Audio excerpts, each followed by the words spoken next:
Hello, this is a video trying to show off some of the code of how I got this worm centipede project to work. Main thing I'm trying to go over is the chain linking effect, how I actually got these segments to follow each other correctly, how they're moving around, how they're interacting with each other, that kind of stuff. I want to just focus on that. So starting off with how this works, there's a main way to control it. I have it kind of going around at the moment with like a random position maker. But main thing that you can do is use it to, or have your mouse following it. How the program works, it is separated into segments. Each of the segments is pretty much just a carbon copy of each other. They are pretty much literally the exact same file, but they have different methods of having daisy chain connections to each of them. And at least in this project here, I have 20 parts, but technically you could go on for forever because you can always daisy chain another one to it. Main part with how it works, I'll zoom in into the center here. There's the object input and object output. This allows you to actually do this daisy chain stuff, where one of the projects has inputs that goes into the project itself. And then there's also another set of outputs. The inputs that I use is there's a counter here that counts up in accordance to the GIF timings. This way it goes into each project file, puts on a 0.2 second delay, and then tells the next one in the cycle to start basically 0.2 seconds later. This is what allows each of the GIFs to be spinning kind of one right after the other and actually making this nice circular cycle motion. The next value here dictates which sprite is being displayed. By default, it's set to 0. It goes down, adds 1 to the result, and then outputs that result, which allows each of these segments to have one version of the sprite, and another, and it keeps repeating over and over and over again. The third input is the most important one, and this is the actual point A input. How the project works, I have 2 points here. These are just like custom-made sprites. Now, as for how I was able to get the sprites to actually connect to the 2 points, the points themselves are at 0, 0, and then they get moved around by inputting specific positional commands. So, like, by default, I just have like a mouse telling it where to go, and it will move point A in accordance to where my cursor is moving. And then point B moves whenever it's a certain distance away. I do have to have very specific placements on these pins because if I move one of these pins a little off, it'll completely change where the sprite's rotating.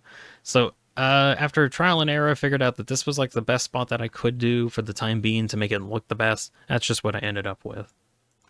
Now the actual code to get everything updating, we start from the primary input, which goes into a subtraction node, which subtracts the current position of B. In order to get the current position of B, you kind of have to use a state storage in order to kind of have its own variation of RAM for the program. This is pretty much the only way that you can store the position of something without having to constantly mathematically tell the program where stuff is. Next thing you need to do is to somehow constantly update this position, which to do that, we take the position of A, goes into the subtraction node, and subtract the position B, which, let's just say this is 0, 0 at the moment. If the difference between those two numbers goes into the absolute node in order to make it an absolute distance, so it's always positive, and then it checks the length of it. If the length, using a length node that you can find on points length, is greater than 30, we can probably check here. If it's greater than 30, you can see the Boolean activating. It triggers this branch on Boolean, which activates this repeater that is set at a zero interval, which causes it to update anytime the program updates.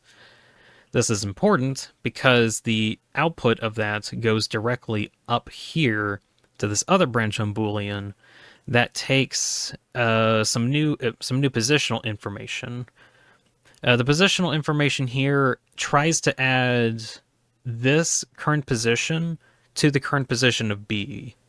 How do you get this output? Well, you go back to the subtraction node down here, divide it by 7. Ideally, I would try to have it as in many segments as possible, because let's say if I have it in segments of 3, you can see point B stuttering quite a lot, and whenever I'm moving things around, it like stutters very frequently. So ideally, you want to have as many segments as possible when doing this. You can see how much smoother that is when it moves around.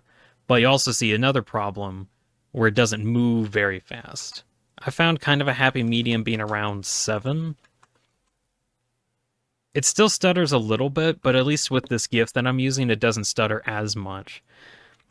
This is an issue because what this program does is it tries to take the distance between the two, being this value right here, divides it by 7, and then adds that plus the position that it's currently at plus 0. It's very important to have this 0 here onto it so that it can feed the state storage a value of some kind.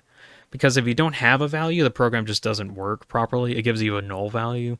This, putting a 0 here, adding it to this from point and adding it into the state storage, allows point B to at least have data on where its position should be.